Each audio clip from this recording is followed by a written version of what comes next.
میرے دوستو،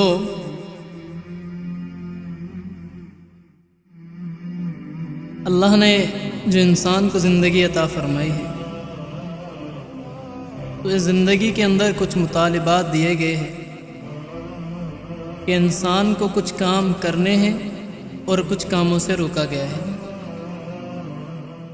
نماز عبادت ہے، عبادت بھی کرنی ہے، اللہ کا ذکر بھی کرنا ہے، تو یہ چیزیں کرنے کی ہیں۔ جھوٹ سے بچنا ہے، زنا سے بچنا ہے، بد نظری سے بچنا ہے، آنکھوں کی حفاظت کرنی ہے، کانوں کی حفاظت کرنی ہے، زبان کی حفاظت کرنی ہے۔ تو انسان آج کے زمانے میں کیونکہ ٹیکنالوجی کا زمانہ ہے، ایک عجیب سوچ انسانوں کے دماغوں میں پھیلتی ہوئی جا رہی ہے کہ آج انسانیت ختم ہونے جا رہی ہے اور حیوانیت کا آغاز شروع ہو رہا ہے۔ جو دیکھا جہاں دیکھا اپنی چاہت کو، اپنے فعل کو پورا کر لیا۔ کشمور کا واقعہ ہے کہ بچی کے ساتھ، چھوٹی بچی کے ساتھ 3-4 لوگوں نے اپنی جنسی خواہش کو پورا کرنے کے چکر میں بچی کو ذلیل کیا، تذلیل میں بدل دیا تھا۔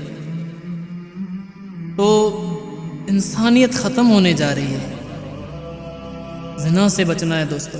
ایک نوجوان تھا، وہ اللہ کے خوف سے اور گناہ چھوڑنے کے چکر میں بہت زیادہ رویا کرتا تھا۔ حضرت عمر رضی اللہ تعالیٰ عنہ کے زمانے میں وہ نوجوان بڑا عبادت گزار تھا، جو زیادہ تر مسجد میں رہا کرتا تھا۔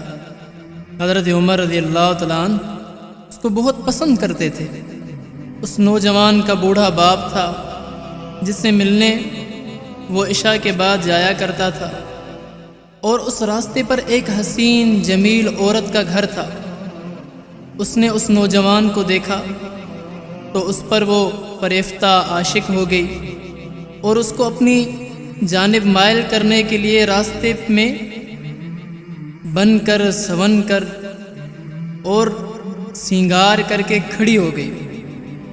ایک رات وہ نوجوان اس عورت کے پاس سے گزرا تو وہ عورت اس کو بہکانے لگی، حتیٰ کہ وہ اس کے قریب میں مبتلا ہو گئی، حتیٰ کہ وہ اس کے فریب میں مبتلا ہو گیا اور اس کے پیچھے اس کے گھر کی طرف چلنے لگا، یہاں تک کہ اس کے دروازے پر پہنچ گیا۔ اور جب وہ عورت گھر میں داخل ہوئی تو اس نوجوان کو اللہ یاد آ گیا اور اس کی زبان پر یہ آیت قرآن مجید کی جاری ہو گئی، ان الذین اتقوا اذا مسهم طائف من الشیطان تذکروا فاذا هم مبصرون۔ بلا شبہ جو لوگ تقوی رکھتے ہیں، اللہ سے ڈرتے ہیں، جب ان کو شیطان وسوسے سے چھوتا ہے تو وہ اللہ کو یاد کرتے ہیں، پس وہ دیکھنے لگتے ہیں۔ پھر وہ نوجوان بے ہوش ہو کر گر پڑا۔ اس عورت نے اپنی باندی کو بلایا اور وہ دونوں اس کو اٹھا کر اس نوجوان کے باپ کے گھر تک لے گئی، اور اس کے باپ نے دیکھا کہ وہ بے ہوش ہے تو لوگوں کو تعاون کے لیے بلایا، اور لوگوں نے اس کو اٹھا کر گھر کے اندر پہنچایا۔ جب رات کا حصہ گزر گیا تو اس کو ہوش آیا۔ باپ نے پوچھا، بیٹا کیا ہوا، خیر تو ہے؟ اس نے قصہ سنایا۔ باپ نے دوبارہ وہ آیت اس سے سنی۔ وہ نوجوان اس کو پڑھ کر پھر بے ہوش ہو گیا۔ جب اس کو ہلایا گیا تو وہ مر چکا تھا۔ الغرض غسل و کفن دے کر رات ہی میں اس کو دفن کر دیا گیا، اور صبح حضرت عمر رضی اللہ تعالیٰ عنہ کو اس کی اطلاع ہوئی تو تعزیت کے لیے تشریف لائے، اور اس کے والد سے فرمایا، ہمیں کیوں نہیں جنازے کی اطلاع کی؟ اس نے کہا رات کا وقت تھا۔ حضرت عمر رضی اللہ تعالیٰ عنہ نے کہا چلو اس کی قبر پر جائیں۔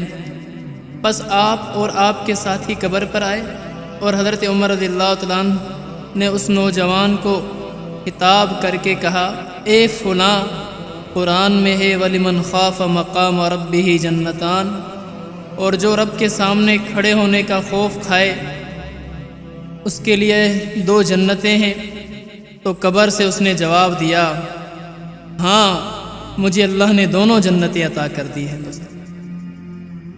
تو یہ ہے اللہ کا خوف۔